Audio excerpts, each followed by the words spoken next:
जय हिंद दोस्तों। SKS learning platform SLP में आपका स्वागत है।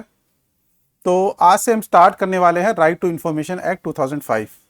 तो ये जो राइट टू इन्फॉर्मेशन एक्ट 2005 है, ये बहुत ही इंपॉर्टेंट टॉपिक है एसओएलडीसी एग्ज़ाम के लिए, और बाकी जगहों पे भी बहुत इस्तेमाल होता है, बहुत जगह पूछा जाता है ये। तो इसलिए ये जो टॉपिक है बहुत ही इंपॉर्टेंट है, और यहाँ पे एसओएलडीसी एग्ज़ाम के लिए ये इसके अंदर 15 से 20 क्वेश्चन जनरली आ जाते हैं। तो इस वजह से एक तो टॉपिक कंक्रीट है, कंक्रीट मतलब डेफिनेट है, और ये सिर्फ एक्ट पढ़ना है। एक्ट के अंदर ही जो बेसिक है आपका मैक्सिमम क्वेश्चन जो है इससे कवर हो जाता है। तो आप ये एक्ट के ऊपर फोकस कर लेंगे तो आपको स्कोर करने के लिए अच्छे चांसेस बन जाते हैं। तो इसके अलावा एक तो आपका ये एक्ट हो गया, फिर इसके लिए रूल्स भी हैं। तो ये 2012 का आपका रूल है, जिसके अंदर बेसिकली किस तरीके से क्या फीस होगी और कितना, अगर इंफॉर्मेशन प्रोवाइड करना है तो पर पेज कितना देना होगा, एग्जामिशन कहाँ पे किस किस को फीस के लिए है, इसके रिगार्डिंग ये रूल्स इसके अंदर दे रखे हैं। अपील कैसे करनी है, अपील का फॉर्मेट क्या होगा, सेकंड अपील कैसे करनी है, उसका फॉर्मेट क्या होगा, ये सारा यह इसके अंदर बताया गया है। तो आरटीआई एक्ट के अलावा इसको आपको ब्रीफली पढ़ना है। और ये आरटीआई रूल 2019 है, जिसके अंदर ये सीआईसी, आईसी और इन सब का किस तरीके से टेन्योर कितना रहेगा, उसका रिटायरमेंट किस तरीके से होगा, पे कितनी होगी, डियरनेस अलाउंस, लीव, ये सारा इसके अंदर बता रखा है। तो बेसिकली आपको जो यहाँ पे पढ़ना है, आपको पढ़ना है आरटीआई एक्ट 2005, ये पूरा एक्ट, जिसके अंदर से आपका चांसेस है कि आपके 95% या 90% क्वेश्चन जो आपको मिल जाएंगे, जितने भी क्वेश्चन आ रहे हैं। और एक आधा क्वेश्चन जो है ये रूल्स में से आ सकता है, जो कि 2012 वाला मेरे हिसाब से बहुत ज़्यादा इंपॉर्टेंट है। और इसको आप एक बारी ब्रीफली पढ़ लेंगे, कुछ ज़्यादा डिफिकल्ट नहीं है। अगर आपको एक्ट समझ में आ जाएगा, आरटीआई एक्ट 2005, तो इसके बाद तो आप ये रूल बहुत आसानी से पढ़ पाएंगे। ठीक है, तो आपके साथ मैं ये शेयर कर दूंगा बाद में, और मेरे टेलीग्राम ग्रुप में अगर आप जुड़े हुए हैं तो उसके अंदर आपको ये पीडीएफ जो है मिल जाएगा। अभी हम स्टार्ट करते हैं अपना मेन जो आरटीआई एक्ट है 2005 वाला। ठीक है, तो देख लेते हैं कि एक बारी जो इनके अंदर सेक्शंस हैं क्या क्या है, और बेसिकली वो ब्रीफली बताता क्या है। तो सबसे पहले ये तो टाइटल, इसका शॉर्ट टाइटल है। ठीक है, राइट टू इन्फॉर्मेशन एक्ट 2005। यहाँ पे सबसे पहला जो आपका चैप्टर है वो प्रिलिमिनरी। तो प्रिलिमिनरी में बेसिकली आपके जो छोटी मोटी बातें वो बताई गई, यानी शॉर्ट टाइटल इसका क्या होगा, आरटीआई एक्ट 2005 इसका नाम होगा, एक्सटेंड कहाँ तक ये फैला हुआ है, कमेंसमेंट कब से ये इफेक्ट में आया है।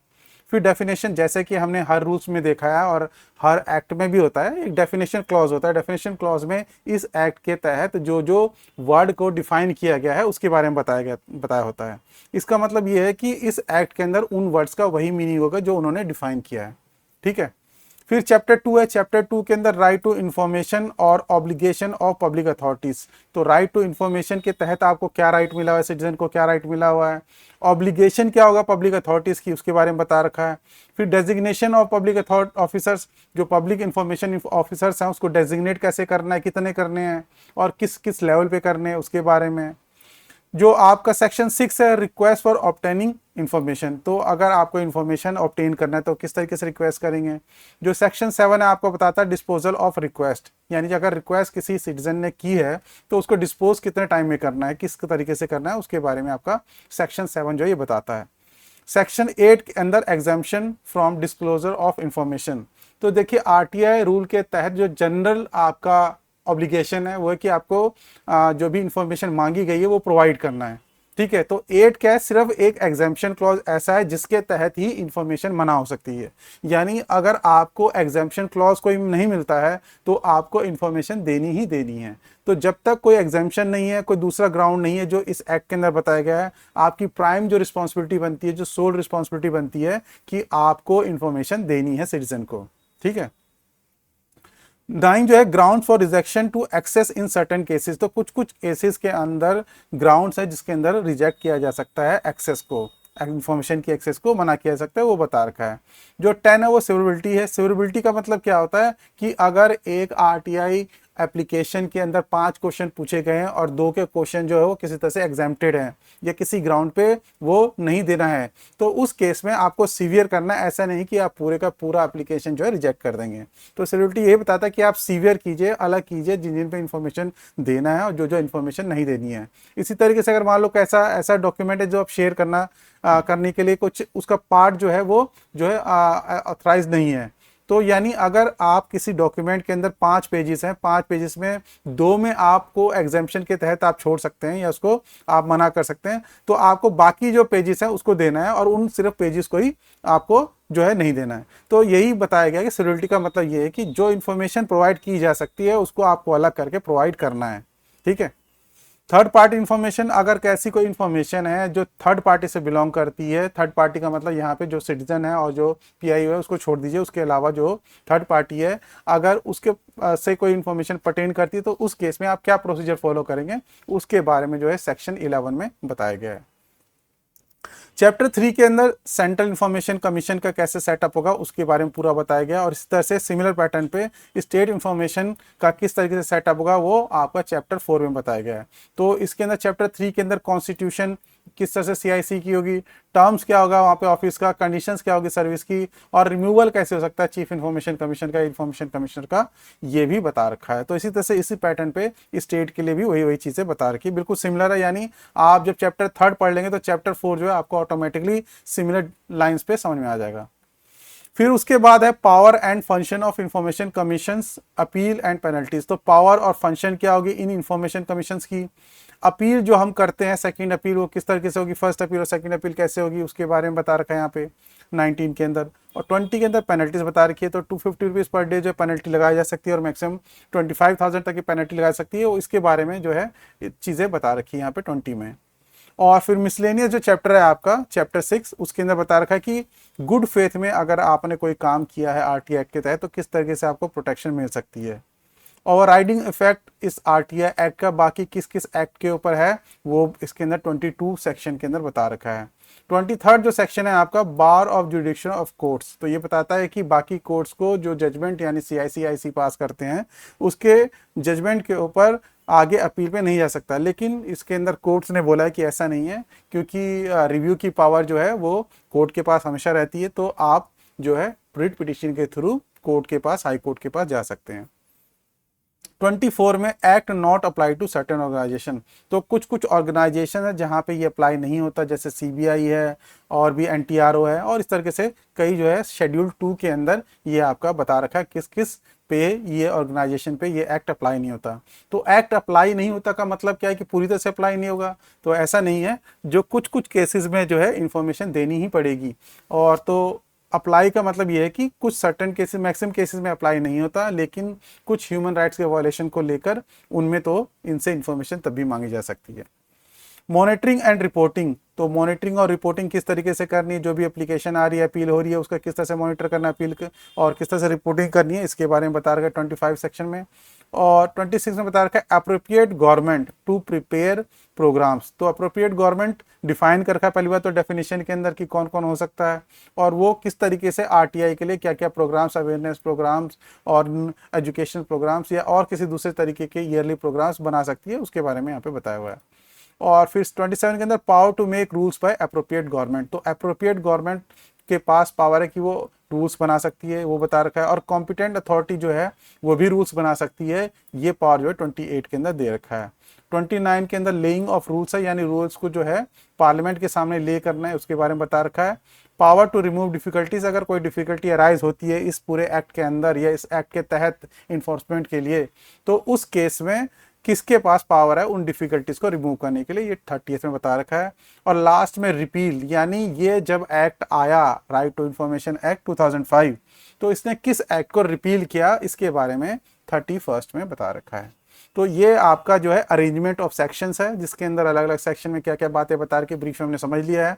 और अब हम इसके अंदर आगे देखते हैं। तो उससे पहले एक बार ये बता देते हैं कि शेड्यूल 1 है जहाँ पे ओथ के बारे में दिया हुआ है कि सीआईसी या आईसी है या स्टेट इंफॉर्मेशन कमिश्नर है, तो वो किस तरीके से ओथ लेंगे वो आपका फर्स्ट शेड्यूल में बता रखा है। और सेकंड शेड्यूल के अंदर ये जो आपका सेक्शन 24 था कि किन किन ऑर्गेनाइजेशन पे ये एक्ट अप्लाई नहीं होता, जो कह रहे हैं ऐसा लेकिन अप्लाई होता है सर्टेन कंडीशन के अंदर, वो सेकंड शेड्यूल में बता रखा है ऐसे कौन कौन से ऑर्गेनाइजेशन हैं। ठीक है, तो ये बेसिक तरह से आपका फाउंडेशन है या इस तरह से अरेंजमेंट है सेक्शन का जो आरटीआई एक्ट 2005 के अंदर तहत है। चलिए अब देख लेते हैं, इसको स्टार्ट करते हैं। तो राइट टू इंफॉर्मेशन एक्ट 2005, ठीक है, ये इसका शॉर्ट टाइटल है एक्ट का।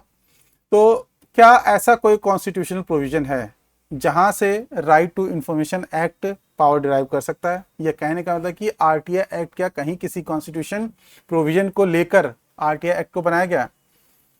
तो ये क्वेश्चन जो है जनरली इसलिए अराइज होता है कि जैसे हम कभी भी कोई भी एक्ट बनाते हैं तो जनरली उसके अंदर कहीं ना कहीं कोई कॉन्स्टिट्यूशनल प्रोविजन होता है जहां से हम पावर डिराइव करके कोई एक्ट बनाते हैं और एक्ट से फिर पावर डिराइव करके रूल्स बनाए जाते हैं। तो ये एक जनरल प्रक्रिया रहती है, ये जनरल प्रोसीजर रहता है जो हम फॉलो करते हैं। तो यहाँ पे अगर हम आर्टिकल 19A देखें कॉन्स्टिट्यूशन का, तो वो कहता है कि all citizen shall have right to freedom of speech and expression. तो freedom of speech and expression का मतलब क्या हुआ कि आपको बोलने की आज़ादी है।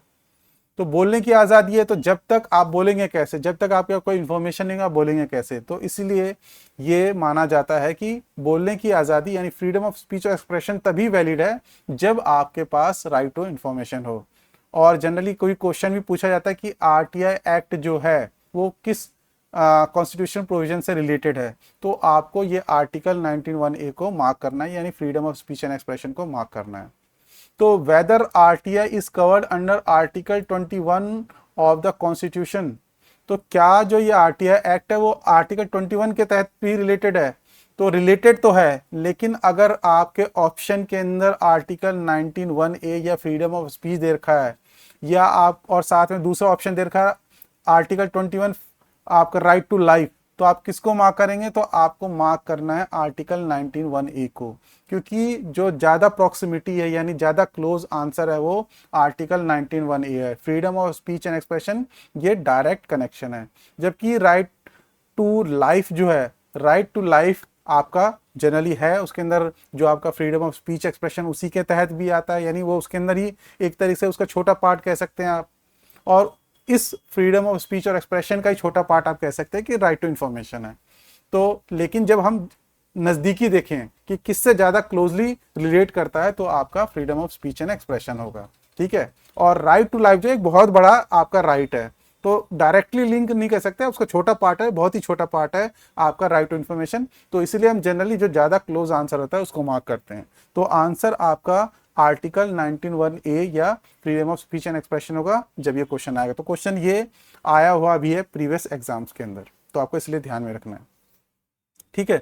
तो कॉन्स्टिट्यूशनल प्रोविजन जहां से रिलेटेड है या कह सकते हैं कि वहां से पावर डिराइव करके ये एक्ट बनाया गया होगा, तो ये आपका article 19(1)(a) freedom of speech and expression इसका आंसर हो गया। आर्टिकल 21 ही सिर्फ आंसर दे रखा है तो तब तो वो आप मार्क कर सकते हैं, अदरवाइज आपको freedom of speech and expression को ही मार्क करना है। तो जब ये राइट टू इंफॉर्मेशन एक्ट 2005 आया, तो इससे पहले क्या कोई एक्ट था? तो हाँ, इससे पहले एक एक्ट था जिसका नाम है the freedom of information act 2002, जिसको इसने रिपील भी किया। तो हमने अभी यहाँ पे देखा था ना, ये सेक्शन था रिपील का, तो रिपील के अंदर हम पढ़ेंगे कि इसने किसको रिपील किया, यानी इसने रिपील किया है आपका इस एक्ट को, फ्रीडम ऑफ इंफॉर्मेशन एक्ट 2002। तो फ्रीडम ऑफ इंफॉर्मेशन एक्ट 2002 में आपको एक झलक दिखा देता हूं इसकी। ये है आपका फ्रीडम ऑफ इंफॉर्मेशन एक्ट 2002, ये 2005 से पहले ये एक्ट था।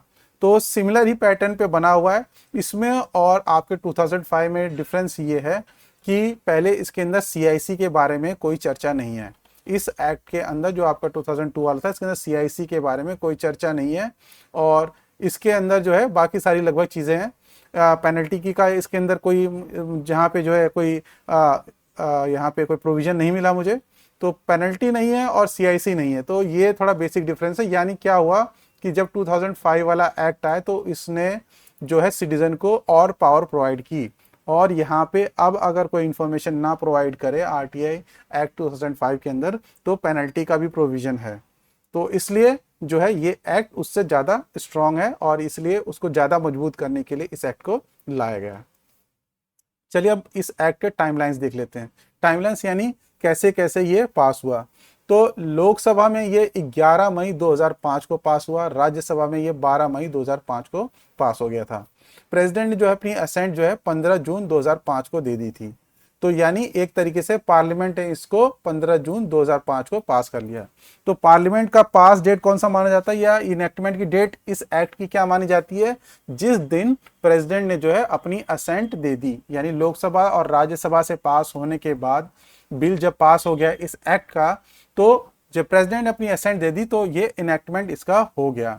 तो इनेक्टमेंट की डेट इसकी क्या है, ये है 15 जून 2005। ये डेट क्यों इंपॉर्टेंट है, क्योंकि बहुत सी जगह पे इस एक्ट के अंदर ये लिखा हुआ है कि ये एक्ट जो है इनेक्टमेंट की डेट से फोर्स में आता है, यानी उस समय से लागू हो गया है।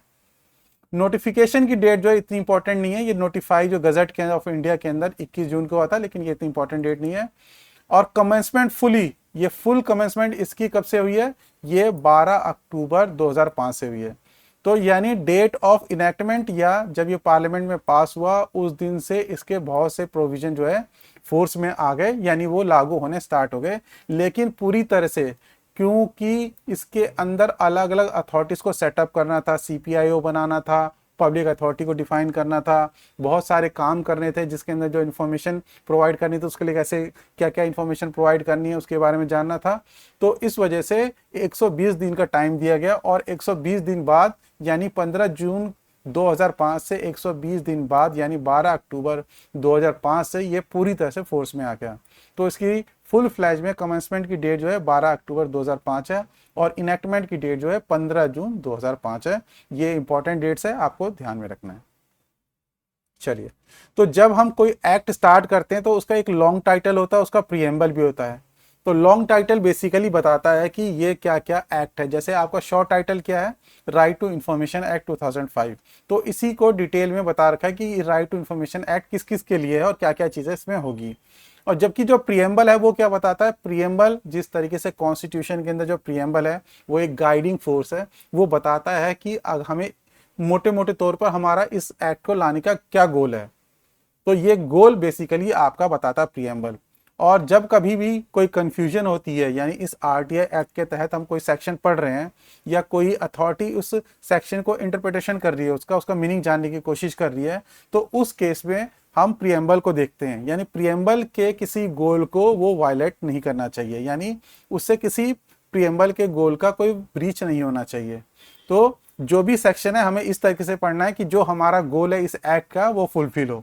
तो इसीलिए प्रीएम्बल का इंपॉर्टेंस है। इसी तरह से जैसे कॉन्स्टिट्यूशन के अंदर प्रीएम्बल जो है वो गाइडिंग फोर्स है, कॉन्स्टिट्यूशन के अंदर जो भी प्रोविजन होते हैं वो उसके तहत ही इंटरप्रिटेशन की होती है। तो इसलिए प्रीएम्बल जो है इस एक्ट के अंदर भी बहुत इंपॉर्टेंट है और इसमें से क्वेश्चन भी एग्जाम में पूछे जाते हैं, तो इसलिए आपको ये भी ध्यान से देखना है। तो चलिए, लॉन्ग टाइटल क्या है उसको एक बार देख लेते हैं, फिर उसके बाद हम प्रीएम्बल पे एक बार देख लेंगे, उसको पढ़ लेंगे और उसको चर्चा कर लेंगे। Long title, an act to provide for setting out the practical regime of right to information for citizen. तो सिटीजन के लिए एक प्रैक्टिकल रिजीम हमें सेटअप करना है, ये एक्ट का यहाँ पे काम है। तो बेसिकली प्रैक्टिकल रिजीम का मतलब क्या हुआ कि भाई ऐसा नहीं है कि राइट टू इंफॉर्मेशन का मतलब कि आपको हर सिचुएशन के अंदर इंफॉर्मेशन मिल ही जाएगी।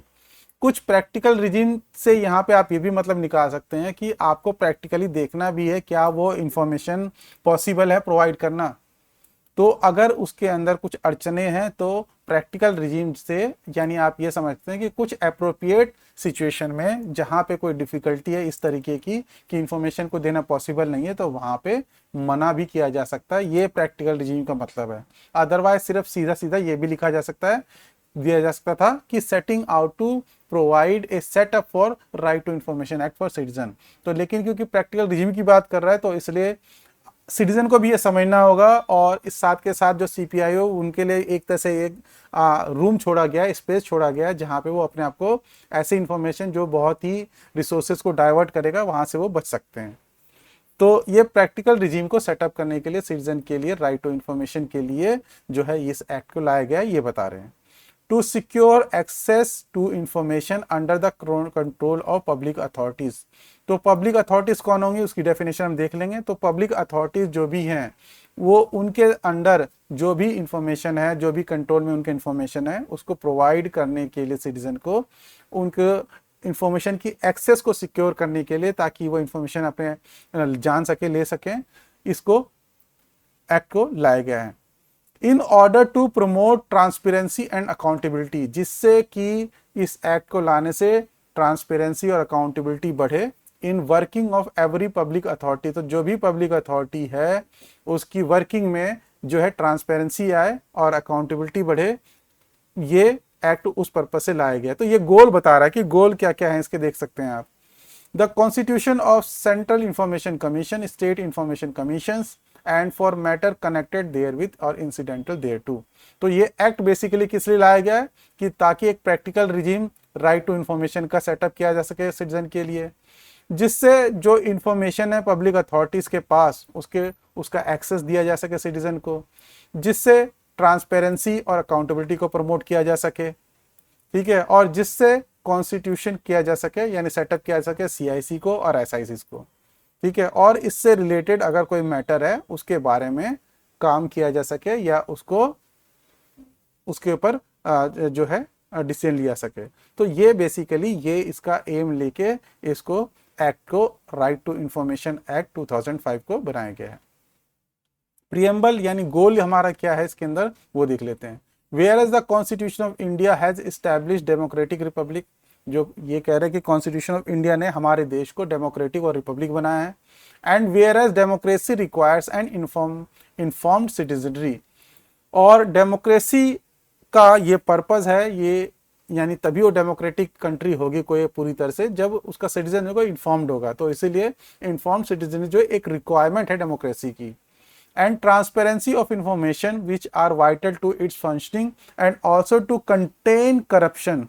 इसके बारे में क्वेश्चन भी आ जाता है कि बताइए कि आरटीआई एक्ट का जो एम है क्या है, तो उसके अंदर लिख दिया इरेडिकेट करप्शन। तो इरेडिकेट यहाँ से जो करप्शन है वो पूरी तरह से खत्म नहीं हो सकता, सिर्फ यहाँ से कंटेन हो सकता है। आप किसी से इंफॉर्मेशन मांगकर ज़्यादा से ज़्यादा उसके ऊपर एक चेक एंड बैलेंस लगा सकते हो।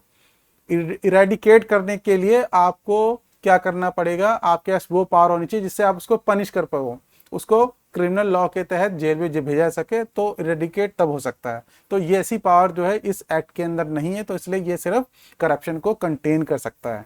तो यहाँ पे ये ध्यान रखना है कि आपके क्वेश्चन में जब आएगा तो आपको मार्क करना है कंटेन करप्शन, इरेडिकेट करप्शन नहीं कर सकता ये act.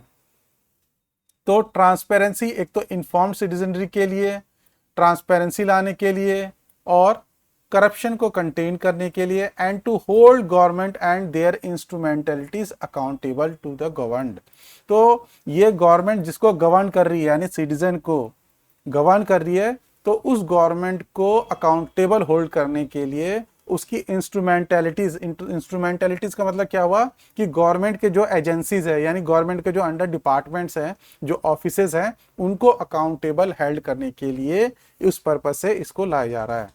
And where the revelation of information in actual practice is likely to conflict with the public interest। तो ये कह रहा है कि ऐसा भी हो सकता है कि हम समझ रहे हैं कि ऐसा भी हो सकता है कि वो जो पब्लिक इंटरेस्ट के कन्फ्लिक्ट में ऐसा हो, अगर हम रिवील कर रहे हैं इस किसी इंफॉर्मेशन को तो वो पब्लिक इंटरेस्ट के कन्फ्लिक्ट में भी हो सकता है। Including efficient operation of government, तो यहाँ पे एफिशिएंट ऑपरेशन को भी एक गोल रखा गया है, यानी ऐसा नहीं कि आप इंफॉर्मेशन कोई मांग रहा है तो वो सारा जो रिसोर्सेज है गवर्नमेंट का डाइवर्ट कर दे। तो कई ऐसे जजमेंट भी हैं इंफॉर्मेशन कमीशन के, चीफ इंफॉर्मेशन कमीशन के, जहाँ पे और कोर्ट्स के भी हैं जहाँ पे उन्होंने बोला है कि पूरी तरह से जो रिसोर्सेज है गवर्नमेंट के डाइवर्ट करके ही इंफॉर्मेशन प्रोवाइड करने के केसेस के अंदर आप मना कर सकते हैं। जहाँ पे यानी इंफॉर्मेशन जो है ऐसा है जहाँ पे पूरी ही गवर्नमेंट की सारी मशीनरी उसी में लग जाएगी, तो वहाँ पे आप मना कर सकते हैं। दूसरा ऑप्शन कोई बता सकते हैं, जैसे कि इंस्पेक्शन का ऑप्शन बता सकते हैं, तो वहाँ पे इंफॉर्मेशन मना करके दूसरा कोई ऑप्शन जो भी इंस्पेक्शन का हो गया या दूसरे किसी भी अल्टरनेट को आप वहाँ पे सजेस्ट कर सकते हैं। Optimum use of limited physical resources, तो ये एक्ट भी समझ रहा है कि जो रिसोर्सेज हैं, जो फिजिकल रिसोर्सेज हैं, जो मॉनेटरी रिसोर्सेज हैं, लिमिटेड हैं वो गवर्नमेंट के, तो उसका ऑप्टिमम यूज करना है, यानी इंफॉर्मेशन भी प्रोवाइड कर देनी है और इस तरीके से प्रोवाइड करनी है कि जिससे ऑप्टिमम यूज हो। ऐसी इंफॉर्मेशन जिससे डाइवर्ट हो वो कहीं ना कहीं उसके अंदर जो है आप एक तरह से कोई दूसरा ऑप्शन या उसको मना भी कर सकते हैं। Preservation of confidentiality and sensitive information, तो जो सेंसिटिव इंफॉर्मेशन है उसकी कॉन्फिडेंशियलिटी को मेंटेन करने के लिए, प्रिजर्व करने के लिए भी इस एक्ट के तहत प्रोविजन होंगे। यहाँ से ही पता चल रहा है, गोल से ही पता चल रहा है। And whereas it is necessary to harmonise this conflicting interest, तो ये जो कॉन्फ्लिक्टिंग इंटरेस्ट है इस एक्ट के अंदर यानी बैलेंस किए जाएंगे, ये भी बोल रहा है। while preserving the paramountcy of democratic ideals. तो जो डेमोक्रेटिक आइडियल्स हैं हम उनको पूरी तरह से पैरामाउंट मानेंगे, उनको इंपॉर्टेंट मानेंगे और उनको फॉलो करेंगे, लेकिन उसके बावजूद भी जो कन्फ्लिक्टिंग इंटरेस्ट है उनको हार्मोनाइज किया जाएगा। And therefore it is expedient to provide for furnishing certain information to citizen who desires to have it। तो ऐसे citizen जो कुछ information चाहते हैं उनको provide करना क्या है, एक गोल है इस एक्ट के तहत। तो ये बेसिकली ये गोल वो बता रहे हैं। तो ये इस तरह से B it enacted in the 56th year 2005 के अंदर ये बना है। तो ये लिखा हुआ है और ये इस तरह से हमारा एक्ट जो है मेन एक्ट अब यहाँ से स्टार्ट होता है। तो चैप्टर 1 क्या है, प्रिलिमिनरी।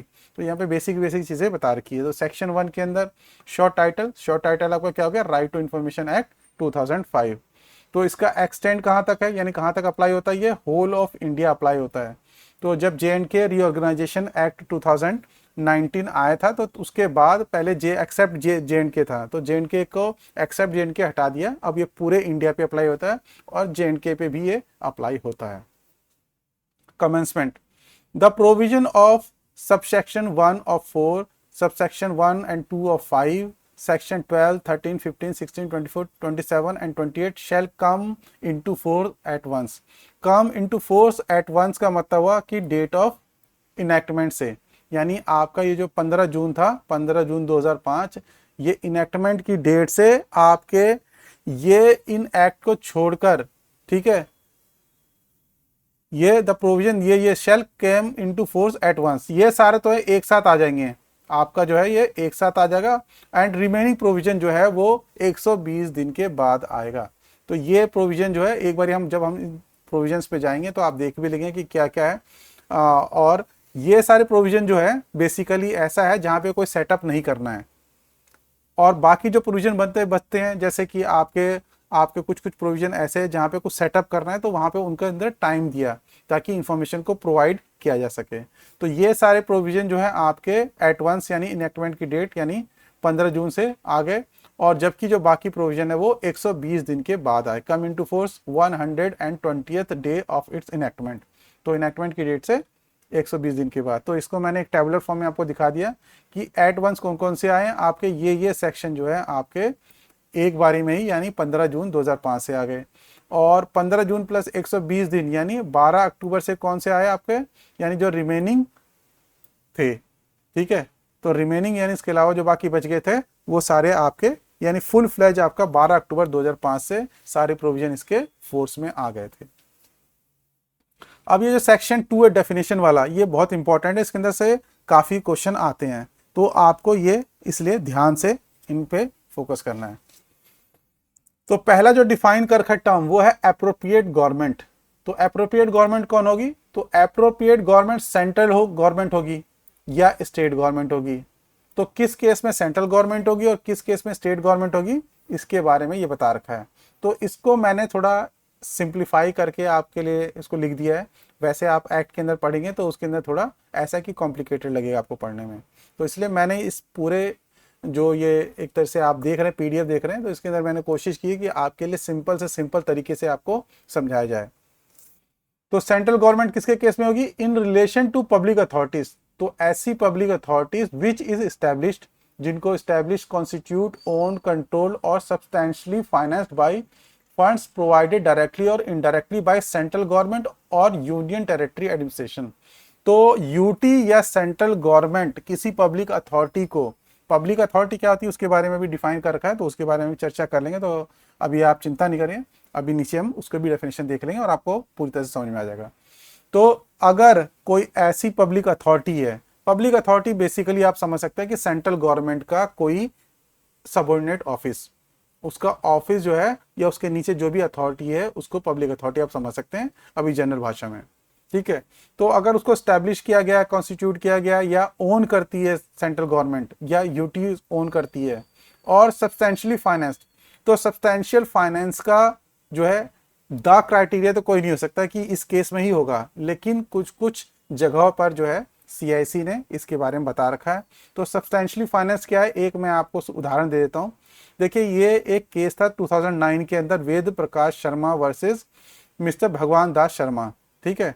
तो ये जो केस है इसके अंदर जो सीआईसी है उसने क्या बोला हुआ है, इसने बोला हुआ है कि अगर किसी बॉडी को मिनिमम 5 लाख रुपए मिलता है ईयरली, ठीक है, या 10% ऑफ जो रेवेन्यू उस ऑर्गेनाइजेशन का वो गवर्नमेंट फंडिंग से आती है, तो उस केस में उसे सब्सटेंशियली फाइनेंस्ड माना जाएगा। मैं एक बार पढ़ के बता देता हूँ। दस if a body receives A minimum of ₹5 lakhs and this amount constitutes over 10% of its annual income, तो अगर किसी बॉडी को 5 लाख रुपए मिल रहे हैं और उसके 10% के एनुअल इनकम से वो ज्यादा है, the body can be considered to be substantially finance for the purpose of RTI act and would be considered to be a public authority. तो उस बॉडी को जो है एक पब्लिक अथॉरिटी माना जा सकता है, ठीक है। तो सब्सटेंशियली फाइनेंस का मतलब यहाँ पे ये लिया गया, लेकिन ऐसा नहीं कि हर केस में यही होगा, ये वेरी कर सकता हो। तो एक आइडिया देने के लिए सब्सटेंशियली फाइनेंस क्या होगा ये आपको मैंने एक एग्जांपल दे दिया है। तो सेंट्रल गवर्नमेंट अगर कोई पब्लिक बॉडी है जो जिसको सेंट्रल गवर्नमेंट ने अपना इस्टेब्लिश किया है, कॉन्स्टिट्यूट किया है, ओन किया है, या किसी यूटी ने भी एडमिनिस्ट्रेशन ने भी उसको इस्टेब्लिश किया है, कॉन्स्टिट्यूट किया है या ओन किया है, तो उस केस में वो सेंट्रल गवर्नमेंट जो है अप्रोप्रिएट अथॉरिटी है। तो बेसिकली अप्रोप्रिएट अथॉरिटी करेगी क्या, तो अप्रोप्रिएट अथॉरिटी बेसिकली उनके लिए रूल्स बना सकती है इस एक्ट के तहत, इसलिए इनको डिफाइन किया गया है। इसी तरह से स्टेट गवर्नमेंट, अगर स्टेट गवर्नमेंट ने अगर किसी बॉडी को कॉन्स्टिट्यूट किया, एस्टेब्लिश किया, ओन किया, या उसको सब्सटेंशियली फाइनेंस करती है वो डायरेक्टली और इनडायरेक्टली, तो उस केस में स्टेट गवर्नमेंट जो है वो आपका अप्रोप्रिएट गवर्नमेंट होगा। यानी स्टेट गवर्नमेंट के तहत जो पीआईओ है, आपका पब्लिक अथॉरिटी है, वो अगर आती है तो उस केस में रूल बनाने की पावर किसके पास होगी, अप्रोप्रिएट गवर्नमेंट कौन होगा, वो स्टेट गवर्नमेंट होगा। और जो सेंट्रल गवर्नमेंट के तहत जितने भी उसके अथॉरिटीज, पब्लिक अथॉरिटीज आती हैं, उसके लिए रूल बनाने की पावर जो है अप्रोप्रिएट गवर्नमेंट कौन होगी, वो सेंट्रल गवर्नमेंट होगी। ये इसलिए यहाँ पे डिफाइन कर रखा है। यानी अप्रोप्रिएट गवर्नमेंट आपकी सेंट्रल गवर्नमेंट है अगर उसके नीचे की पब्लिक अथॉरिटी है, अप्रोप्रिएट गवर्नमेंट स्टेट गवर्नमेंट है अगर उसके नीचे की कोई पब्लिक अथॉरिटी है। तो ये इस तरीके से डिफाइन किया गया। सेंट्रल इंफॉर्मेशन कमीशन, तो आप जैसे ही जानते होंगे दिल्ली के अंदर सेंट्रल इंफॉर्मेशन कमीशन है और उसके साथ साथ इंफॉर्मेशन कमीशन भी होते हैं कुछ। तो जो ये आपका सेक्शन 12 के अंदर डिफाइन किया गया, 12 के 1 के अंदर डिफाइन किया गया कि किस तरीके से कॉन्स्टिट्यूट होंगे, और वहां पे हम जब डिस्कस करेंगे तो डिटेल में देख लेंगे। तो बस ये हमें ध्यान में रखना है कि इसको सेक्शन 12 के 1 के अंदर डिफाइन किया गया है। सेंट्रल पब्लिक इंफॉर्मेशन ऑफिसर यानी सीपीआईओ, तो ये कौन होगा, the central public information officer CPIO designated under section 5(1). तो सेक्शन 5 के जो सब सेक्शन 1 है उसके अंदर इसको डिफाइन किया गया है, तो वो आपका सीपीआईओ होगा, ये इसकी डेफिनेशन है। और इंक्लूड्स, और उसके अंदर CAPIO central assistant public information officer भी डेजिग्नेट किया गया है, वहां पे डिफाइन किया गया है सेक्शन 5(2) के अंदर, तो वो भी इंक्लूड होता है। यानी सीपीआईओ के अंदर आपके दोनों ही इंक्लूड होते हैं, दोनों ही सीपीआईओ माने जाएंगे। जो सीए यानी central assistant public information officer है वो किस तरीके होता है, वो बेसिकली डिस्ट्रिक्ट लेवल पे या सब डिस्ट्रिक्ट लेवल पे उसको बनाया जाता है ताकि वो एप्लीकेशन लेकर सीपीआईओ को फॉरवर्ड किया जा सके। तो ये सेक्शन 2 के अंदर डिफाइन किया गया है, इसको हम वहां पे देख लेंगे। चीफ इंफॉर्मेशन कमिश्नर और इंफॉर्मेशन कमिश्नर, तो चीफ इंफॉर्मेशन कमिश्नर और इंफॉर्मेशन कमिश्नर डिफाइन किया गया है इसको वहां पर डिटेल में 12(3) के अंदर, तो इसकी भी हम चर्चा वहां पर करेंगे। तो देखिए डेफिनेशन में किस तरह से डिफाइन कर रहे हैं। डेफिनेशन में इन्होंने बताया कि सेक्शन के अंदर जो डिफाइन किया गया है वही सीआईसी होगा या उससे जैसे आईसी होगा। तो बेसिकली ये कह रहे हैं कि हम यहाँ पे डिफाइन नहीं कर रहे, लेकिन आप सेक्शन में जाओ, वहां पे पढ़ो, और वहां पे जो सीआईसी का मीनिंग है वही वहां पे यहाँ पे इसका मीनिंग आपको लेना है। तो ये इन्होंने इस तरह से डिफाइन किया है। तो ये आपका चीफ इंफॉर्मेशन कमिश्नर और इंफॉर्मेशन कमिश्नर जो है वो सेक्शन 12(3) के अंदर डिफाइन किया गया है। अब एक क्वेश्चन आपके माइंड में आ रहा होगा शायद कि हमें सेक्शन को याद करना है या नहीं करना है। तो कई एग्जाम के अंदर सिर्फ सेक्शन भी पूछे गए, सिर्फ सेक्शन मतलब यानी कि ज्यादातर सेक्शन पूछे गए, तो आपको जो मेन चीजें हैं उनके सेक्शन नंबर भी याद रखने हैं। बहुत बड़ा ये आरटीआई एक्ट तो है नहीं, कुल मिला के सेक्शन 31 हैं, तो इनको याद करना इतना मुश्किल भी नहीं है। तो मेन चीजें जो है आपको याद तो करनी है, और मेन चीजें जिनको याद करनी है आपको उनके सेक्शन मैंने बेसिकली इस तरीके से लिख भी दिए हैं, तो इनको तो आप जरूर याद रखेंगे ही। जैसे कॉम्पिटेंट अथॉरिटी, ये बहुत ही इंपॉर्टेंट डेफिनेशन है, इसके बारे में ज़्यादा क्वेश्चन आते हैं और हर साल एक दो क्वेश्चन तो जरूर आते हैं, तो इसलिए आपको उसमें ध्यान रखना है। तो एक आपकी अथॉरिटी है अप्रोप्रिएट गवर्नमेंट है, और ये आपका कॉम्पिटेंट अथॉरिटी है। तो दोनों में क्या डिफरेंस है इसके बारे में भी चर्चा करेंगे। तो अप्रोप्रिएट गवर्नमेंट तो एक तरह से आपकी सेंट्रल गवर्नमेंट या स्टेट गवर्नमेंट हो गई। यहाँ पे कॉम्पिटेंट अथॉरिटी जो है डिफाइन किया गया है स्पीकर या चेयरमैन, ठीक है, या चीफ जस्टिस ऑफ इंडिया, या chief justice of high court, या प्रेसिडेंट और गवर्नर या एडमिनिस्ट्रेटर, ये डिफाइन किए गए हैं। किस किस केस में ये मैंने लिख रखा है इधर। तो बेसिकली अगर देखेंगे तो ये पैरेलल गवर्नमेंट है, यानी ये जो ऐसे संस्थान है जैसे सुप्रीम कोर्ट हो गया, सुप्रीम कोर्ट में सेंट्रल गवर्नमेंट का कोई रोल नहीं हो सकता। तो अप्रोप्रिएट गवर्नमेंट और कॉम्पिटेंट अथॉरिटी यानी दो अलग अलग सेटअप हो गए आपके। यानी जैसे आपका कोर्ट है, तो कोर्ट में सेंट्रल गवर्नमेंट का जो रूल जो है वो जरूरी नहीं कि वो अप्लाई हो भी सकता है, कभी कभार ये कॉम्पिटेंट अथॉरिटी क्या करते हैं वो फॉलो भी कर सकते हैं उन रूल्स को, तो इसलिए, लेकिन इनके पास भी पावर होती है। तो बेसिकली डिफरेंस इतना ही है कि इनको रूल बनाने की पावर दी गई है इस एक्ट के अंदर। तो जो आपका सेक्शन 27 है, power to make rule by appropriate government, ये पावर दे रखी है अप्रोप्रिएट गवर्नमेंट को रूल बनाने की पावर, और एक पावर दे रखी है power to make rules by competent authority. तो इनके जो संस्थान है, यानी स्पीकर है लोकसभा के लिए, हाउस ऑफ पीपल के लिए, चेयरमैन जो है वो काउंसिल ऑफ स्टेट के राज्यसभा के लिए, चीफ जस्टिस ऑफ इंडिया जो सुप्रीम कोर्ट के लिए, chief justice of high court जो है अपने हाई कोर्ट के लिए, प्रेसिडेंट और गवर्नर अगर कोई दूसरी अथॉरिटी है जो कॉन्स्टिट्यूशन के तहत बनी है, ठीक है, और एडमिनिस्ट्रेटर अगर किसी इंस्टीट्यूशन का हेड है या उसको चेयर कर रहा है, तो उस केस में ये अपने इंस्टीट्यूशन के लिए जो है रूल्स बना सकते हैं इतनी पावर देने के लिए। यानी एक तरह से कह सकते हैं कि इनको एक सेपरेट पावर दे दी रूल बनाने की।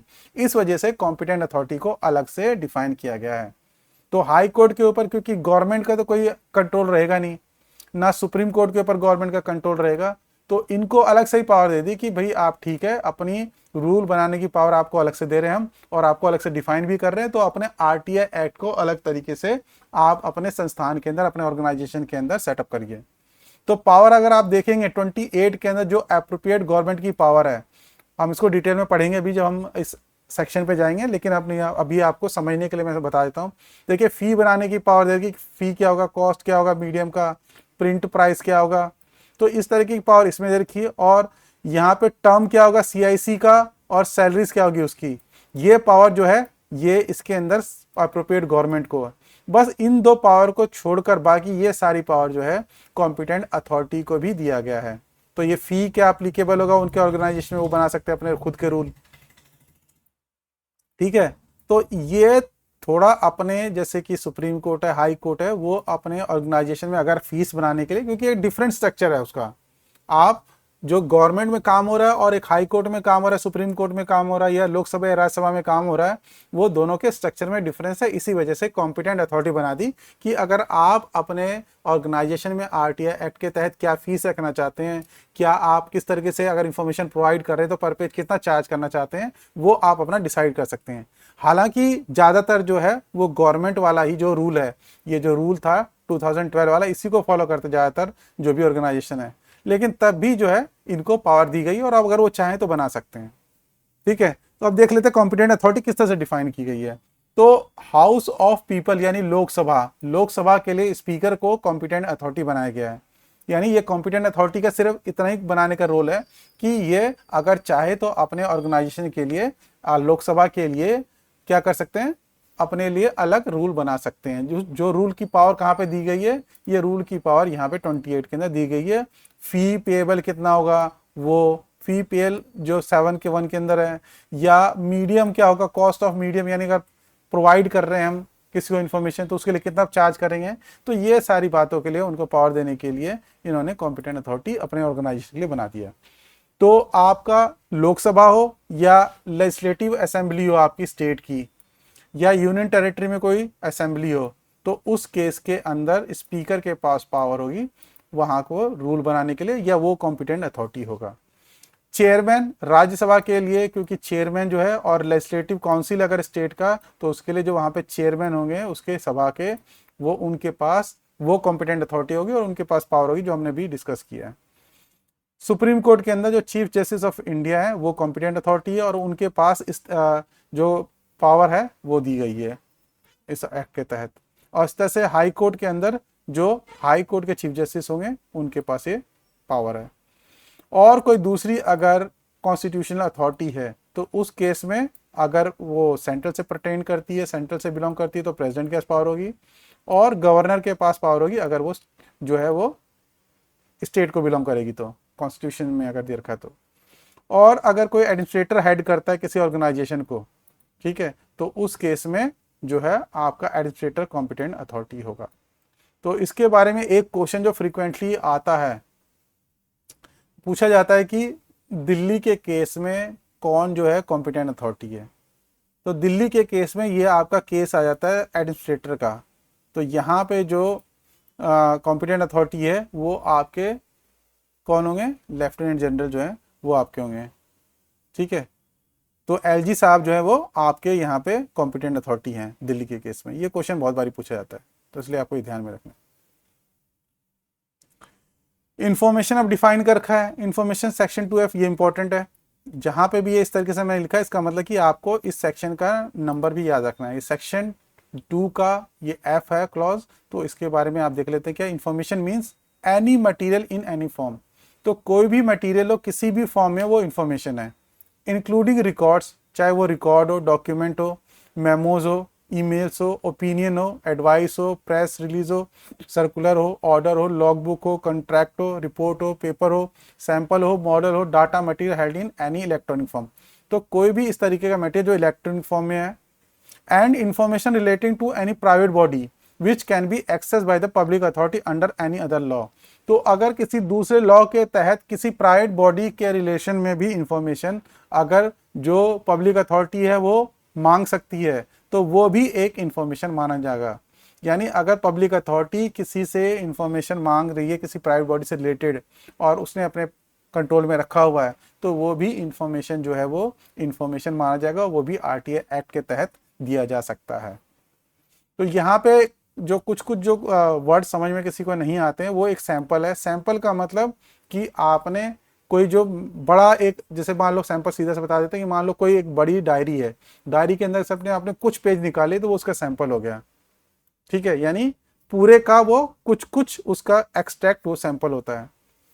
मॉडल्स, मॉडल्स क्या हो गया कि आपने एक स्ट्रक्चर बना लिया जिसके अंदर आप फिल करके अलग अलग पैटर्न की चीजें बना सकते हैं, तो वो मॉडल हो गया। तो ये मॉडल्स यानी ये भी आपको देना है, सैंपल भी देने हैं। और अगर इसके अंदर कोई वर्ड अगर आपको नहीं लग रहा तो मेरे हिसाब से सब कुछ है। एक ओपिनियन और एडवाइस के बारे में बात कर लेते हैं। जनरली ये बोला जाता है कि आरटीआई एक्ट के तहत आप किसी से एडवाइस नहीं मांग सकते। किसी से एडवाइस मतलब सीपीआई से आप एडवाइस नहीं मांग सकते।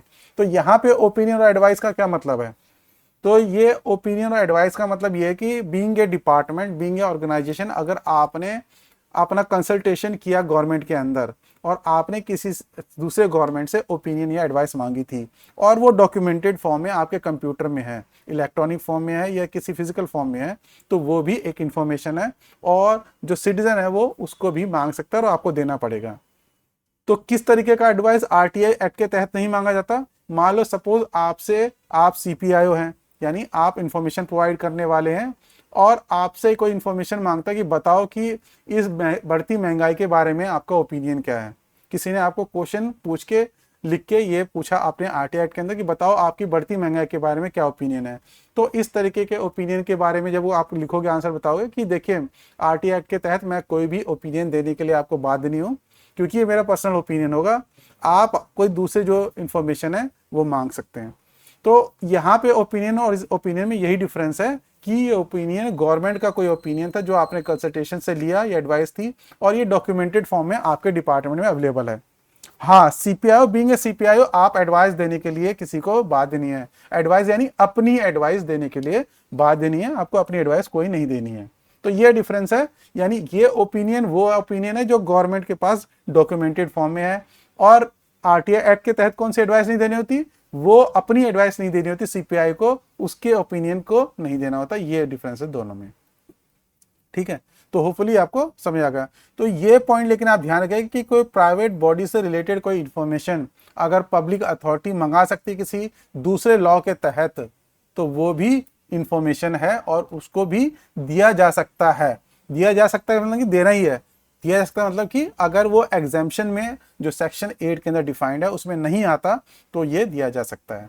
ठीक है, चलिए प्रिस्क्राइब्ड का मतलब क्या होगा? प्रिस्क्राइब का मतलब prescribed by rules made under this act. तो इस एक्ट के तहत दो रूल तो मैंने आपको दिखा दिया, एक 2012 वाला और एक 2019 वाला।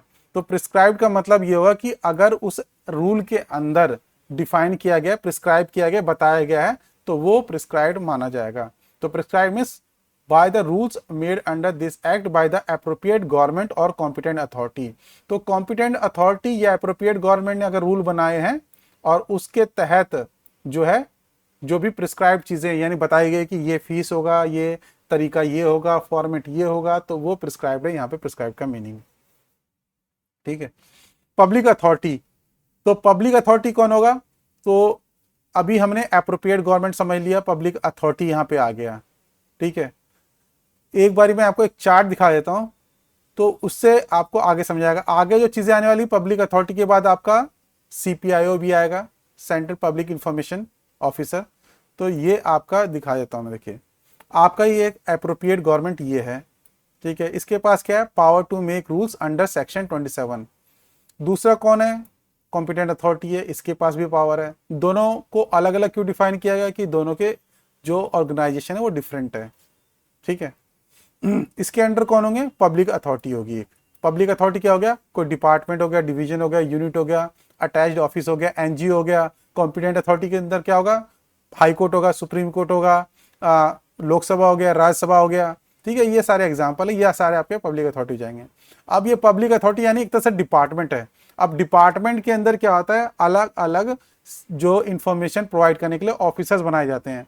जो सेंटर के अंदर उनका नाम होता है central public information officer, state के अंदर होता है स्टेट पब्लिक इंफॉर्मेशन ऑफिसर, और इसी तरह से डिस्ट्रिक्ट लेवल पे होता है central assistant public information officer, और स्टेट के अंदर होता है state assistant public information officer.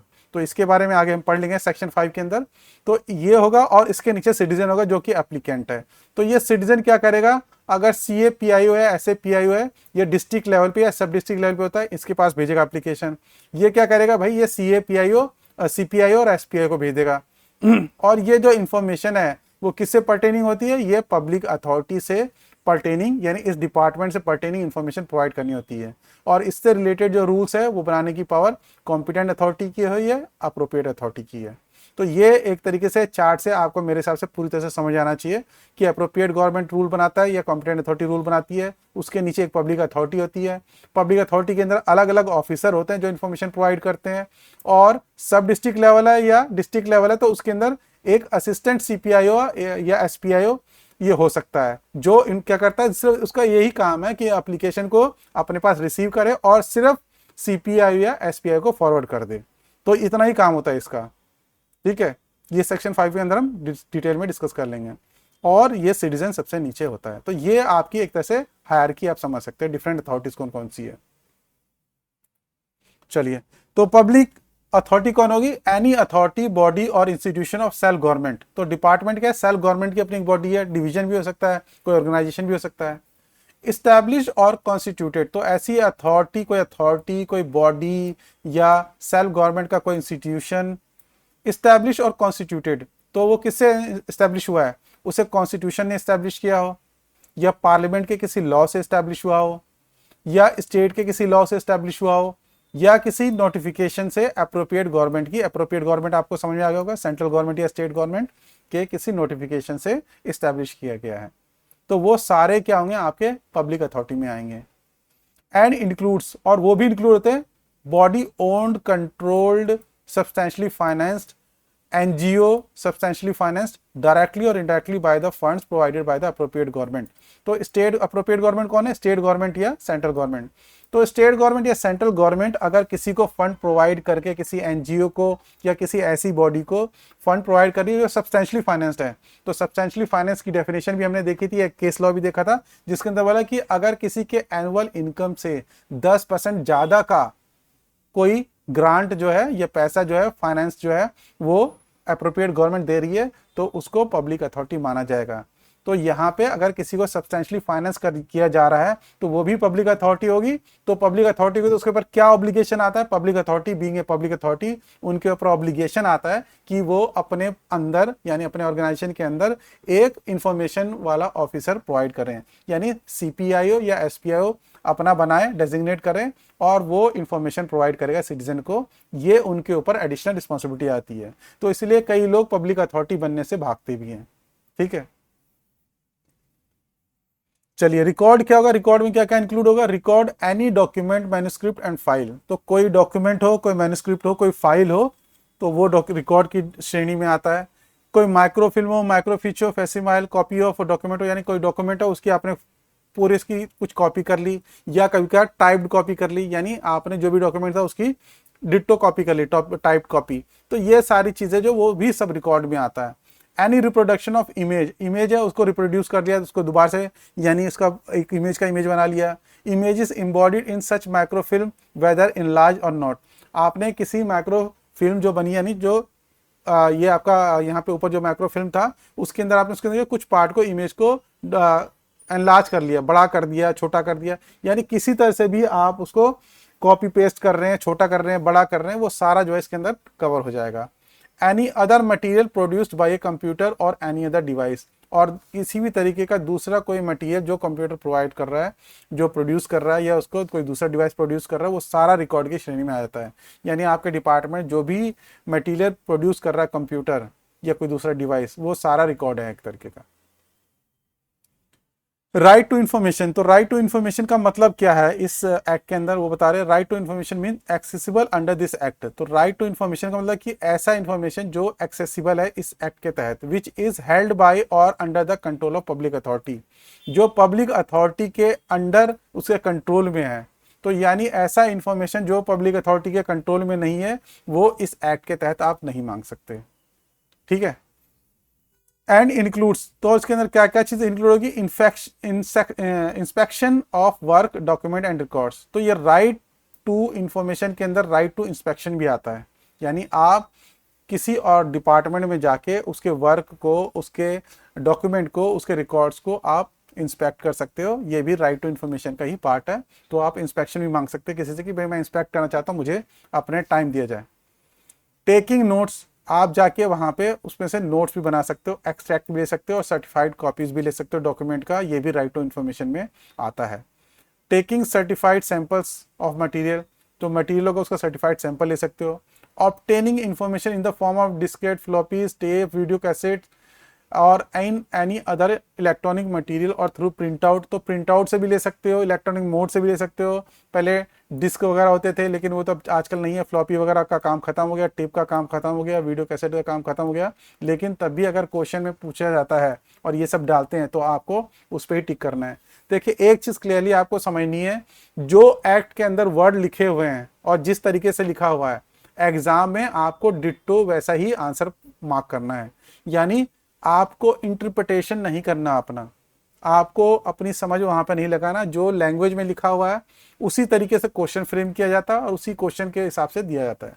तो आपके जब क्वेश्चन आएगा तो आप क्या एक्ट के अंदर लिखा हुआ है डिट्टो उसी के हिसाब से आप अपना जवाब बनाएंगे, आप इंटरप्रिटेशन अपनी नहीं करेंगे। उसके अंदर आपको कुछ अंडरस्टैंडिंग के हिसाब से नहीं लिखना। ठीक है, तो ये आपका समझना जरूरी है। SIC जो है आपका सेक्शन 15(1) के अंदर डिफाइन किया गया है। तो कह रहा है कि SIC का मतलब वही है जो सेक्शन 15(1) में डिफाइन किया गया है। इसी तरह से स्टेट चीफ इंफॉर्मेशन कमिश्नर जो है 15(3) में डिफाइन किया गया है। तो उसका जो मीनिंग वहां पे दिया गया है वही मीनिंग यहाँ पे स्टेट इंफॉर्मेशन कमिश्नर या स्टेट चीफ इंफॉर्मेशन कमिश्नर का होगा। स्टेट पब्लिक इंफॉर्मेशन ऑफिसर, तो SPIO जो मैंने बताया भी कि आपका सेक्शन 5(1) में डिफाइन किया गया है कि इसका काम क्या होगा। ये अगर चार्ट में दोबारा से दिखा देता हूं आपको, इसका काम क्या है, इंफॉर्मेशन प्रोवाइड करने के लिए पब्लिक अथॉरिटी के अंदर इनका रोल होता है। तो CPI या SPI इनका रोल होता है। अभी हम सेक्शन 5 के अंदर इसको देख भी लेंगे। थर्ड पार्टी, तो third party mean a person other than the citizen making the request. तो ऐसा सिटीजन जो आपको एप्लीकेशन दे रहा है उसको छोड़ दो।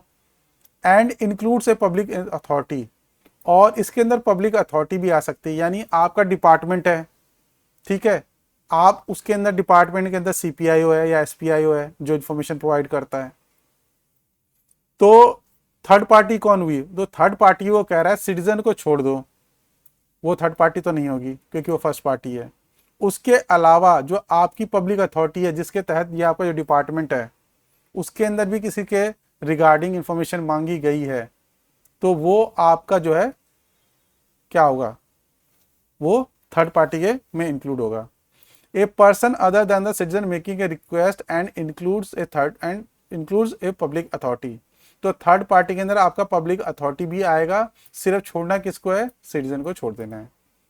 ठीक है, यानी इसका पर्पस क्या थर्ड पार्टी डिफाइन करने का, कि थर्ड पार्टी जब डिफाइन किया जाएगा तो उस केस में एक प्रोसीजर बना हुआ है कि भाई थर्ड पार्टी से पूछा जाता है कि क्या आपके रिगार्डिंग जो इंफॉर्मेशन है उसको डिस्क्लोज की जाए कि नहीं की जाए सिटीजन को।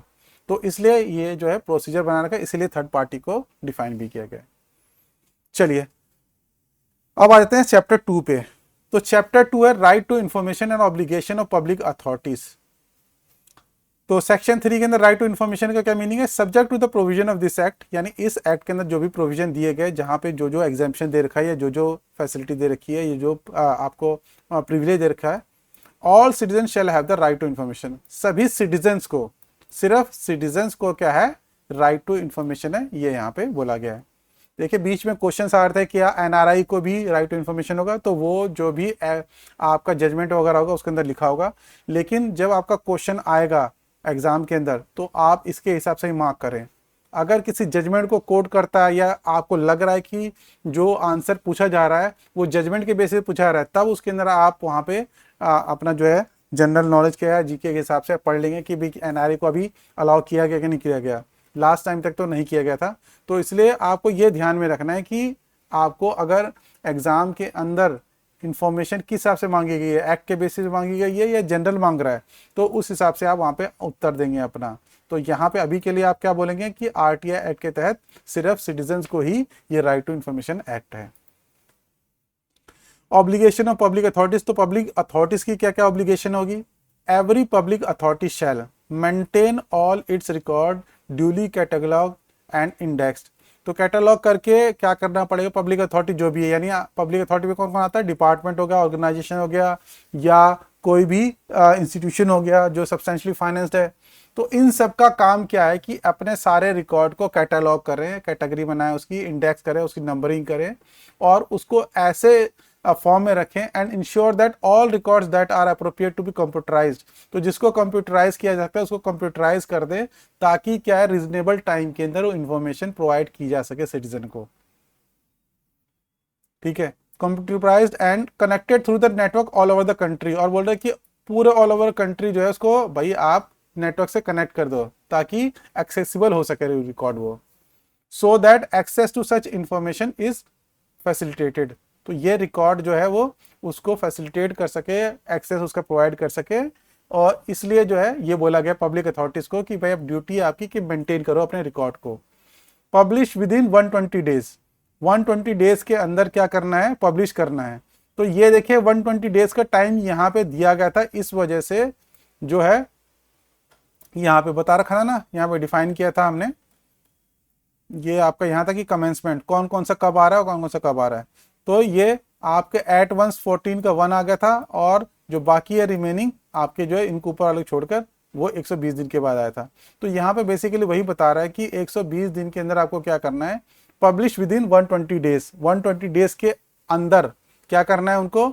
ये काम करने हैं कि पर्टिकुलर जो है ऑर्गेनाइजेशन के उसकी ड्यूटीज क्या है उन सबको आप पब्लिश करो। जो पावर ड्यूटीज है ऑफिसर की उसको पब्लिश करो। प्रोसीजर जो आप डिसीजन मेकिंग में लेते हो, फॉलो करते हो, उसको पब्लिश करो। नॉर्म जो आपने सेट कर रखे हैं अपने फंक्शन को डिस्चार्ज करने के लिए उसको सेट करो। रूल्स रेगुलेशन और इंस्ट्रक्शन मैनुअल रिकॉर्ड जो भी हैं उन सबको पब्लिश करो जो आपके कंट्रोल में है एम्प्लॉय से रिलेटेड।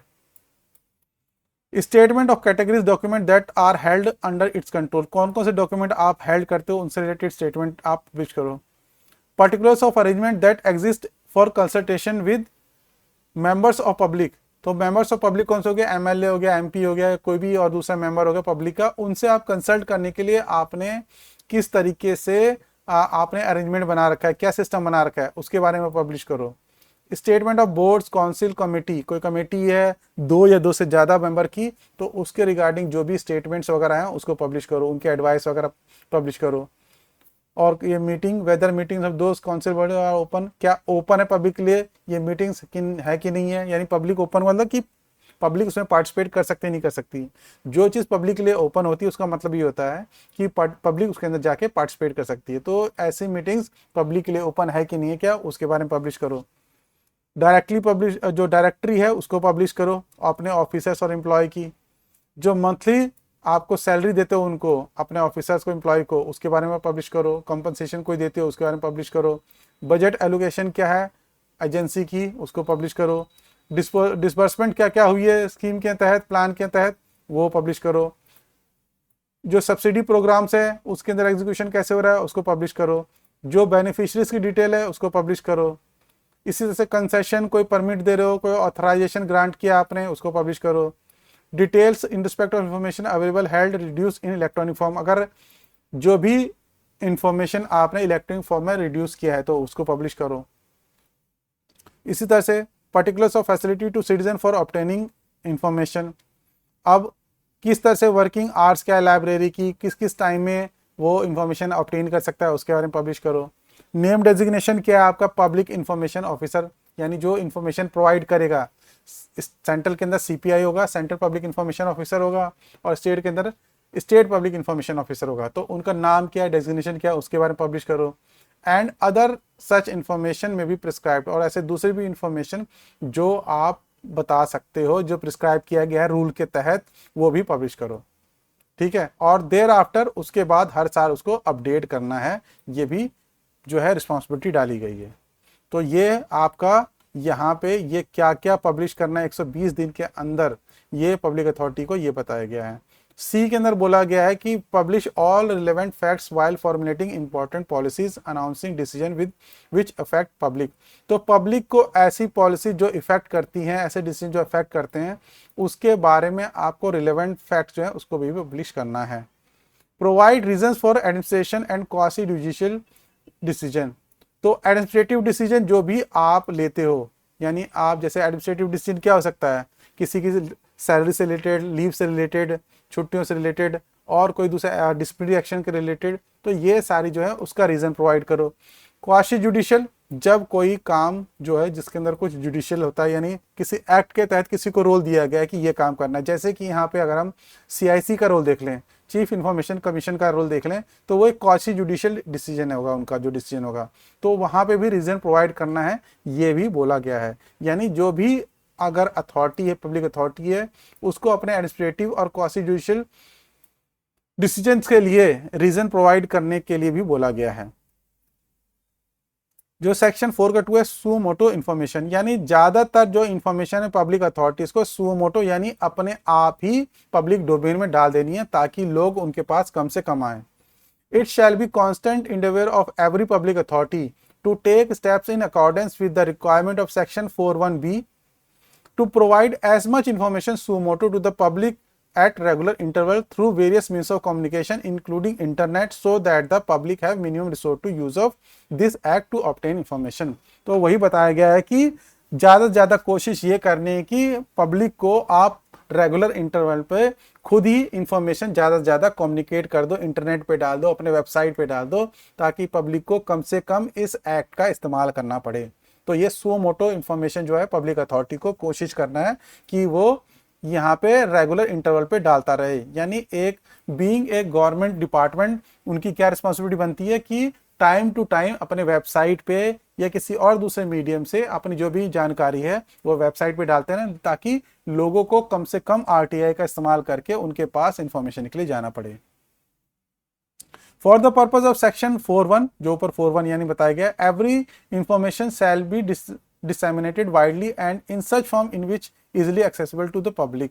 तो कह रहे हैं कि जो भी इंफॉर्मेशन 4(1) आपका ये है, जहां पे ये बता रखा है कि मेंटेन करना है रिकॉर्ड को और पब्लिश करना है, ठीक है। तो इसके अंदर क्या कह रहे हैं कि जो मेंटेन और पब्लिश करना है रिकॉर्ड को, वो इस फॉर्म में होना चाहिए कि वो पब्लिक को इजिली एक्सेसिबल हो, ठीक है। तो ये बोला कि इस तरीके से आप डिसेमिनेट करो, इस तरीके से लोगों तक पहुंचाओ इंफॉर्मेशन को कि वो इजिली पब्लिक के पास अवेलेबल हो, उसके पास एक्सेसिबल इजिली हो। सेक्शन 4 के 4 में क्या बताया गया है, यहाँ पे सब सेक्शन क्या बताया गया, all material shall be disseminated taking into consider the cost effectiveness. जो भी पब्लिक अथॉरिटी यानी मटेरियल को पहुंचाएगी, डिसमिनेट करेगी, उसको कैसे करना है कि कॉस्ट इफेक्टिवनेस उसके अंदर होना चाहिए। यानी ऐसा नहीं कि कोई पब्लिक अथॉरिटी अपना सारा पैसा लगा के इसी काम में लग जाए।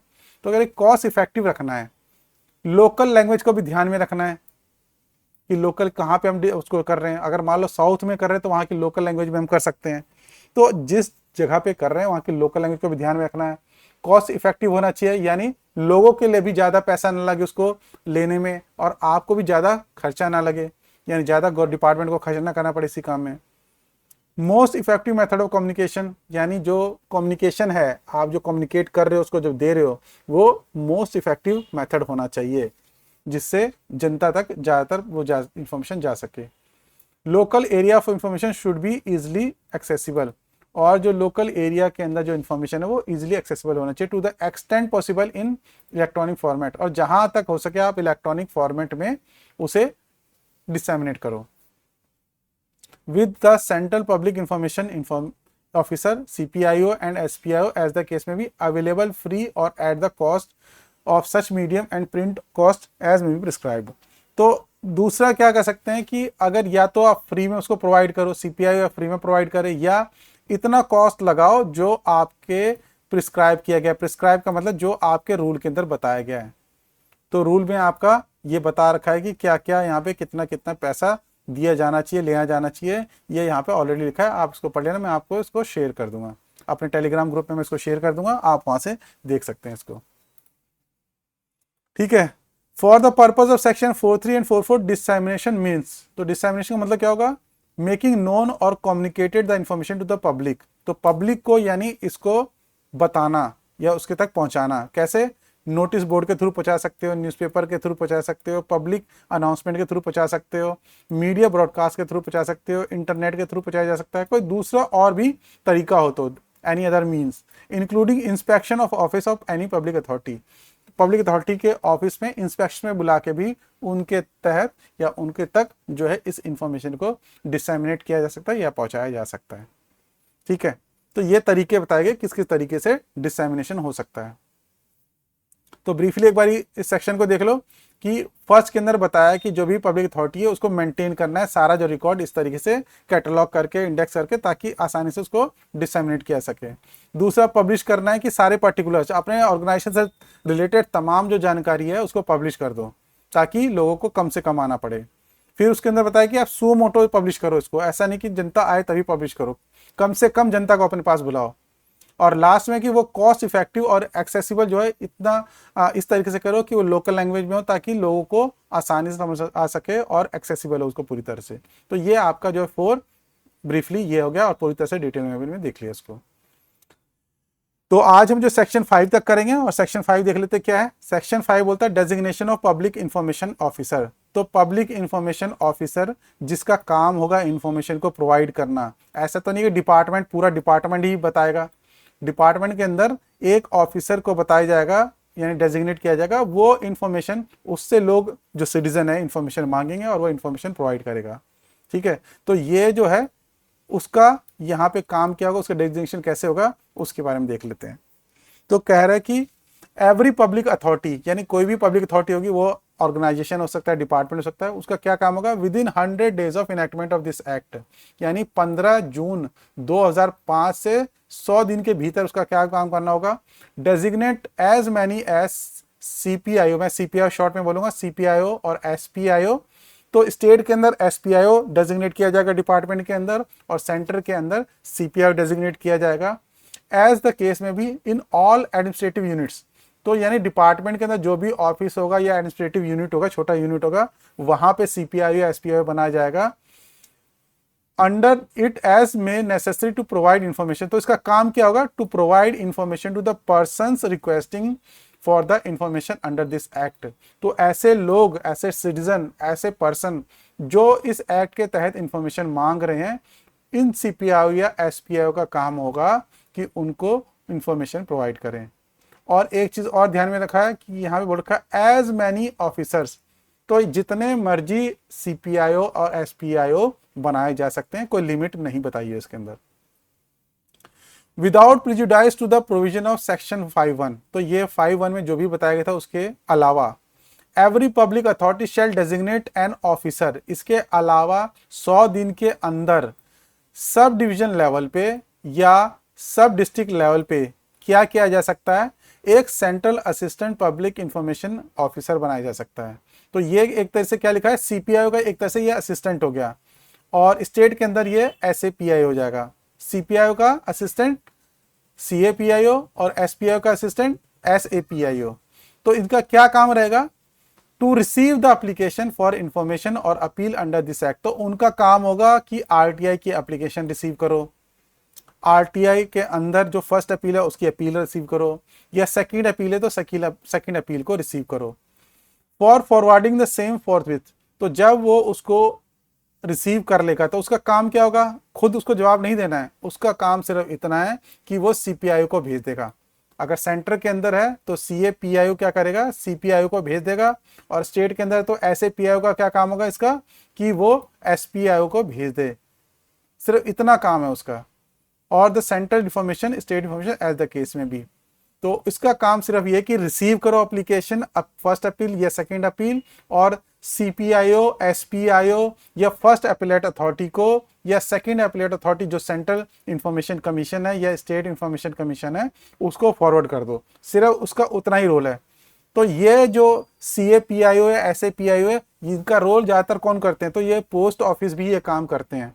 पोस्ट ऑफिस में ये सीएपीआईओ या एसपीपीआईओ बनाया जाता है। वो सिर्फ क्या करते हैं, इन्फॉर्मेशन को एप्लीकेशन या अपील को रिसीव करते हैं और आगे सीपीआईओ को फॉरवर्ड कर देते हैं। उनका काम इतना ही होता है। तो ज़्यादातर ये जो आपके डाकघर हैं या पोस्ट ऑफिस है, इनका काम जो है सीएपीआईओ का, एसएपीआईओ का होता है। Provided that where an application for information or appeal is given to CAPIO or SAPIO, as the case may be, a period of 5 days shall be added in computing the period of response specified under section 7(1). तो 7(1) के अंदर बताया गया है कि 30 दिन के अंदर जवाब देना है किसी भी एप्लीकेशन का। तो क्योंकि CAPIO ने पहले उसको रिसीव किया फिर आगे फॉरवर्ड किया, तो उसके अंदर बोला है कि टोटल यानी 35 दिन के अंदर, वैसे इन जनरल 30 दिन के अंदर जवाब देना है क्योंकि जिस डेट ऑफ एप्लीकेशन है उससे, लेकिन क्योंकि अब ये सीएपीआईओ या एसएपीआईओ के जरिए आया है तो 5 दिन का टाइम उसके लिए और एडिशनल ऐड कर लिया जाता है जिस डेट से एप्लीकेशन हो। ठीक है, तो ये बताया कि जब एसएपीआईओ या सीएपीआईओ से कोई एप्लीकेशन आई है या अपील आई है तो उसके अंदर 5 दिन को और एडिशनल ऐड कर दो। Every CPIO SPIO shall deal with the request from person seeking the information and render reasonable assistance to the person seeking such information। तो इसका काम CPIO और SPIO का ये भी है कि वो डील करेगा जो भी रिक्वेस्ट मिली है उस पर्सन से जो इंफॉर्मेशन सीख कर रहा है, और साथ के साथ उसको रीजनेबल असिस्टेंस भी प्रोवाइड करेगा। उसको हेल्प करना भी काम है। यानी अगर वो मान लो कोई जो सिटीजन है वो हाथ से लिख नहीं सकता या मान लो कोई अनपढ़ है तो उसको हेल्प प्रोवाइड कर सकता है कि भाई रीजनेबल असिस्टेंस का मतलब ये है कि किसी के थ्रू भी लिखवा दे, ऐसा नहीं कि उसे खुद ही लिखना है, किसी के थ्रू लिखवा दे उसकी एप्लीकेशन को, या खुद भी लिख सकता है अगर लिखना चाहे तो लेकिन इस तरीके से उसे रीजनेबल असिस्टेंस प्रोवाइड करनी है। उसके बाद क्या है, द सीपीआईओ एसपीआईओ में seek assistance of any other officer. उसके अलावा अगर सीपीआईओ और एसपीआईओ चाहे तो किसी दूसरे ऑफिसर की, यानी अपने जिस डिपार्टमेंट में है, जिस ऑर्गेनाइजेशन में है, किसी दूसरे ऑफिसर की भी जो है हेल्प ले सकता है। और उस केस में क्या होगा, उसको जिससे वो हेल्प मांग रहा है उसकी ड्यूटी बन जाएगी कि वो उसे हेल्प करे। तो यानी मान लो आप जैसे डिपार्टमेंट में हैं, कोई इंफॉर्मेशन किसी ने मांगी है, अगर वो इंफॉर्मेशन जो है आपके अंडर ही, आपके सेक्शन के अंदर ही, आपके डिपार्टमेंट के अंदर ही आपके साथ जो काम करता है बंदा उसके पास है, वो आपके साथ काम करता है, वो अलग से सीपीआई वो नहीं है। ठीक है, वो काम करता है तो आप क्या करेंगे, उसको मार्क कर सकते हैं कि ये इन्फॉर्मेशन प्रोवाइड कर जाए। तो जिस केस में आपने उससे इन्फॉर्मेशन मांगी है तो वो भी अब ड्यूटी बाउंड होगा इस आरटीआई एक्ट के तहत, और वो भी एक तरीके का डीम टू बी सीपीआई होगा। यानी अगर उसने इन्फॉर्मेशन नहीं प्रोवाइड की तो उसके ऊपर भी पेनल्टी लग सकती है, जो इस आरटीए एक्ट के तहत बताई गई है, और वो एक तरीके का सीपीआई या एसपीआई है, वो भी डीम्ड सीपीआई होगा।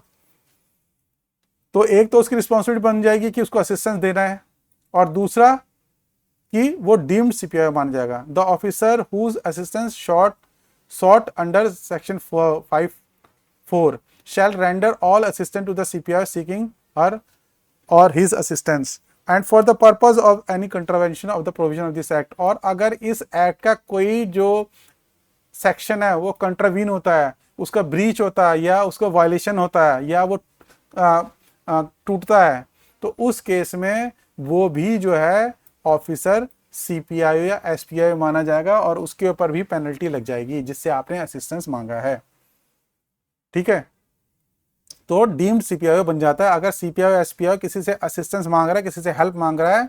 असिस्टेंस मतलब उससे इंफॉर्मेशन है उसके पास, इसलिए आप हेल्प मांग रहे हैं। ऐसा नहीं कि किसी को भी आप जो जिसके अंदर कोई जरूरत नहीं है उससे भी हेल्प मांग सकते हैं। जिसके पास इंफॉर्मेशन है उससे हेल्प मांग रहे हैं, तो और उसका काम बन जाएगा एक तो असिस्टेंस देना, और दूसरा वो भी एक सीपीआईओ मान लिया जाएगा, ट्रीटेड एज सीपीआईओ। तो ये डीम्ड सीपीआईओ का कंसेप्ट भी इसके अंदर आ जाता है।